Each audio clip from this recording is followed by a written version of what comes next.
बार हम लोगों को सिख धर्म के इर्द गिर्द घूमने वाले दर्शन को पंजाब के लोगों से जोड़ते हुए सुनते हैं। यह एक गलतफहमी हो सकती है, क्योंकि इस धर्म की शिक्षाएं इस ग्रह पर हर इंसान पर लागू होती है। सिख शब्द अपने आप में इसका प्रमाण है, क्योंकि इसका तात्पर्य सीखने वाले से है। कई धर्मों में सबसे युवा सिख धर्मगुरु नानक देव जी के उद्भव के साथ अस्तित्व में आया और सदियों तक इसका प्रचार और विस्तार होता रहा। गुरु गोबिंद सिंह जी तक धर्म 10 गुरुओं की उपस्थिति से निर्देशित था, लेकिन गुरु गोबिंद सिंह के निधन के बाद कमान श्री गुरु ग्रंथ साहिब को सौंप दी गई। 10 गुरुओं की शिक्षाएं और दर्शन पवित्र पाठ में मौजूद छंदों के रूप में समाज को प्रेरित और सिखाते रहते हैं। गुरु गोबिंद सिंह 9वें सिख गुरु गुरु तेग बहादुर के इकलौते पुत्र थे। उनकी माता का नाम माता गुजरी था। उनका जन्म 22 दिसंबर 1666 को पटना, बिहार, भारत में हुआ था। उनका मूल नाम गोविंद राय था। गुरु गोबिंद सिंह एक आध्यात्मिक नेता, दार्शनिक, एक महान योद्धा, एक बंदरगाह और 10वें और अंतिम सिख गुरु थे। उनके पिता तेज बहादुर 9वें सिख गुरु थे और बहुत साहसी व्यक्ति थे। औरंगजेब अपनी क्रूरता और इस्लाम के प्रति समर्पण के लिए जाना जाता था, इस हद तक कि उसने लोगों को बलपूर्वक इस्लाम में परिवर्तित करने का गलत कदम उठाया था। यह 17वीं सदी के अंत का मामला था, जब मुगल सम्राट ने अपने पूरे साम्राज्य में शरिया कानून लागू किया था। उसने गैर मुस्लिम लोगों पर अतिरिक्त जजिया कर भी लगाया। लोगों की अखंडता और विश्वास को खतरे में डालने वाला एक कारक उसका इस्लाम में जबरन धर्म परिवर्तन था। इसके परिणाम स्वरूप इतिहास बताता है कि कश्मीरी पंडितों ने गुरु तेग बहादुर सिंह जी के मार्गदर्शन में आश्रय मांगा था। इस समय के दौरान गुरु तेग बहादुर जी अपने अनुयायियों को पढ़ाते हुए अपनी सामान्य दिनचर्या का पालन कर रहे थे। तभी पंडित औरंगजेब के क्रूर शासन से मदद मांगने के लिए आए थे। उनकी समस्याओं के समाधान के रूप में गुरु ने उन्हें एक प्रसिद्ध महापुरुष को इस्लाम में परिवर्तित करने के लिए औरंगजेब को चुनौती देने की सलाह दी थी, और यदि वह इसे प्राप्त करने में सफल रहा तो अन्य लोग भी उसका अनुसरण करेंगे। इस बिंदु पर यह बिल्कुल स्पष्ट था कि यदि कोई मुगल साम्राज्य के आदेशों के खिलाफ जाता है तो उसे मौत की सजा दी जाएगी। ऐसे में पंडितों के सामने एक और दुविधा थी कि वे इस महान बलिदान के लिए किससे पूछें। यही वह क्षण था जब छोटे गुरु गोबिंद सिंह, जो उस समय केवल 11 वर्ष के थे, की गहरी अंतर्दृष्टि और परिपक्वता दुनिया के सामने आएगी। उनकी नजर में उनके पिता ऐसे त्याग करने में सक्षम महान व्यक्ति थे, क्योंकि कोई अन्य व्यक्ति उनके प्यारे पिता की महानता की बराबरी नहीं कर सकता था। इसलिए गुरु तेग बहादुर जी पंडितों के साथ दिल्ली जाएंगे और मुगल राजा से मिलेंगे। लगातार दबाव के बावजूद उन्होंने इस्लाम अपनाने से इनकार कर दिया, जिसके परिणाम स्वरूप उन्हें मौत की सजा दी गई। 1675 में 5वें मुगल सम्राट औरंगजेब के आदेश पर सार्वजनिक रूप से उनका सिर कलम कर दिया गया, क्योंकि उन्होंने इस्लाम अपनाने से इनकार कर दिया था। इस घटना के कारण गुरु गोबिंद सिंह ने खालसा नामक एक सिख योद्धा समुदाय का गठन किया, जिसे सिख धर्म के इतिहास में एक महत्वपूर्ण घटना माना जाता है। 5 लेख जो 5K के नाम से प्रसिद्ध हैं, उनका भी प्रवर्तन उन्होंने ही किया था, और उन्होंने खालसा सिख को इसे हर समय पहनने की आज्ञा भी दी थी।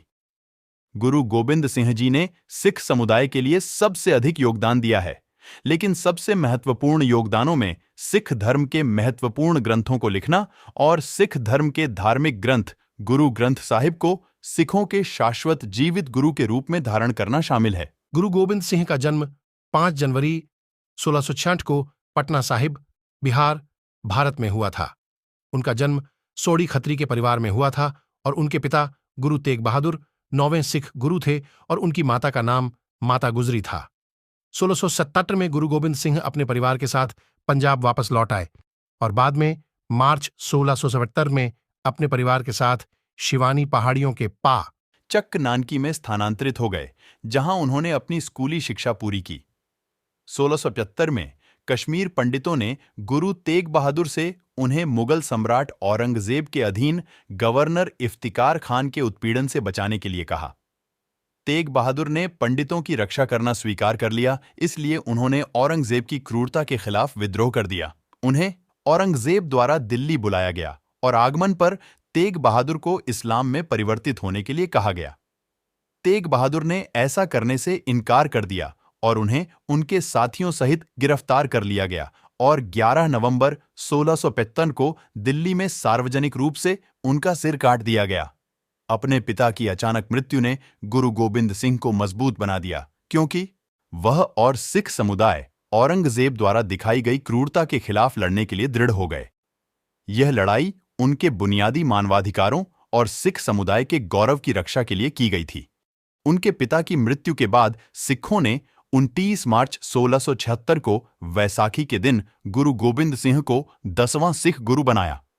गुरु गोबिंद सिंह केवल 9 वर्ष के थे जब उन्होंने अपने पिता को सिख गुरु का पद सौंपा। दुनिया को कम ही पता था कि आंखों में दृढ़ संकल्प वाला यह 9 साल का बच्चा पूरी दुनिया को बदलने वाला था। 1685 तक गुरु गोबिंद सिंह पांवटा में रहे, जहां उन्होंने अपनी शिक्षा जारी रखी और घुड़सवारी, तीरंदाजी और अन्य मार्शल आर्ट जैसे युद्ध के दौरान खुद की रक्षा करने के लिए आवश्यक बुनियादी कौशल भी सीख रहे थे। गुरु गोबिंद सिंह की 3 पत्नियां थीं। उन्होंने 21 जून 1670 को बसंतगढ़ में माता जीतो से विवाह किया। उनके 3 बेटे थे, जुझार सिंह, जोरावर सिंह और फतेह सिंह। 4 अप्रैल 1684 को उन्होंने अपनी दूसरी पत्नी माता सुंदरी से विवाह किया, जिनसे उन्हें अजीत सिंह नामक एक पुत्र हुआ।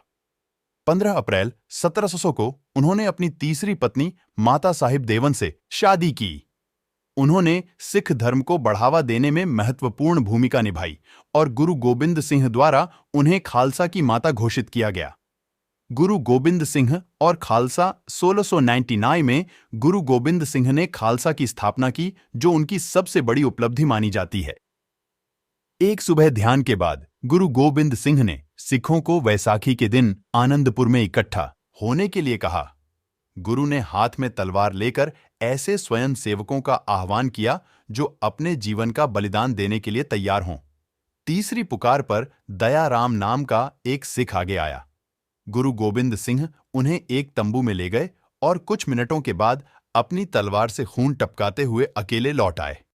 उन्होंने 4 और स्वयं सेवकों के साथ इस प्रक्रिया को जारी रखा, लेकिन 5वें स्वयं सेवक के तंबू के अंदर जाने के बाद गुरु गोबिंद सिंह जी उन सभी 5 स्वयं सेवकों के साथ बाहर आ गए जिन्हें कोई नुकसान नहीं हुआ था। गुरु गोबिंद सिंह जी ने 5 स्वयं सेवकों को आशीर्वाद दिया और उन्हें पंज प्यारे या 5 प्यारे कहा और उन्हें सिख परंपरा में पहला खालसा घोषित किया। उसने लोगों के विश्वास को परखने के लिए अमृत तैयार किया। 5 स्वयं सेवकों ने आदि ग्रंथ का पाठ करने के बाद गुरु गोबिंद सिंह से अमृत प्राप्त किया। सिंह उपनाम उन्हें गुरु गोबिंद सिंह ने दिया था। गुरु गोबिंद सिंह ने सिखों को हर समय 5 वस्तुएं पहनने का आदेश दिया, जिसमें केश, कंघा, काढ़ा, कचेरा और कृपाण शामिल हैं। खालसा योद्धाओं को गुरु गोबिंद सिंह द्वारा शुरू की गई अनुशासन संहिता का पालन करना पड़ता था। 5K के प्रति शपथ व्यक्ति के सर्वोच्च के प्रति पूर्ण और अविभाजित समर्पण और भक्ति का प्रतीक है। उन्होंने उन्हें व्यभिचार, तंबाकू खाने और हलाल मांस खाने से मना किया। इन 5 में से प्रत्येक का अपने लिए एक निश्चित कार्य है। उदाहरण के लिए, कांगा का उपयोग लंबे बालों में कंघी करने के लिए किया जाता है, जो एक सिख का सबसे आम पहचाना जाने वाला लक्षण है। ऐसा ही एक और उदाहरण कृपाण का है, जिसका उपयोग सिखों द्वारा उत्पीड़ितों की रक्षा के लिए किया जाता था। लेकिन अधिक गहराई से देखें तो ये 5K बहुत अधिक प्रतीकात्मक कार्य भी करते हैं। उदाहरण के लिए, बिना कटे बाल, जो कांगा का प्रतीक है, मनुष्य की प्राकृतिक स्थिति की ओर इशारा करते हैं, जबकि कृपाण अपने गुरु के प्रति अहंकार के पूर्ण समर्पण का प्रतीक है। ऐसा कहा जाता है कि यह ज्ञान की तलवार है जो किसी एक के प्रति पूर्ण समर्पण से व्यक्ति के अहंकार की गहरी जड़ों को काट देती है। दूसरी ओर, कारा झूठ को त्यागने और सार्वभौमिक प्रेम का अभ्यास करने का सुझाव देती है। कारा की गोलाकार ज्यामिति भी भगवान की शाश्वत प्रकृति का प्रतीक है। 5वें सिख गुरु गुरु अर्जन ने आदि ग्रंथ के नाम से सिख धर्म ग्रंथ का संकलन किया। इसमें पिछले गुरुओं और कई संतों के भजन शामिल थे। आदि ग्रंथ को बाद में गुरु ग्रंथ साहिब के रूप में विस्तारित किया गया। 1706 में गुरु गोबिंद सिंह ने एक श्लोक, दोहरा मोहल्ला, 9 अंग और अपने पिता गुरु तेग बहादुर के सभी 115 भजनों को शामिल करते हुए धार्मिक ग्रंथ का दूसरा संस्करण जारी किया। इस गायन को अब श्री गुरु ग्रंथ साहिब कहा जाने लगा। श्री गुरु ग्रंथ साहिब की रचना पिछले सभी गुरुओं द्वारा की गई थी और इसमें कबीर आदि भारतीय संतों की परंपराएं और शिक्षाएं भी शामिल थीं। 1704 में आनंदपुर की दूसरी लड़ाई के बाद गुरु गोबिंद सिंह और उनके अनुयायी अलग अलग स्थानों पर रहे। 1707 में औरंगजेब की मृत्यु के बाद मुगल साम्राज्य के आधिकारिक उत्तराधिकारी बहादुर शाह व्यक्तिगत रूप से गुरु गोबिंद सिंह से मिलना चाहते थे और भारत के दक्कन क्षेत्र के पास उनके साथ मेल मिलाप करना चाहते थे। गुरु गोबिंद सिंह ने गोदावरी नदी के तट पर डेरा डाला, जहां जमशेद खान और वासिल बेग नाम के 2 अफगान शिविर में दाखिल हुए और जमशेद खान ने गुरु गोबिंद सिंह को चाकू मार दिया। गुरु ने जवाबी कार्रवाई की और जमशेद खान को मार डाला, जबकि वासिल बेग को सिख रक्षकों ने मार डाला। 7 अक्टूबर 1708 को अंतिम सिख गुरु गोबिंद सिंह का निधन हो गया।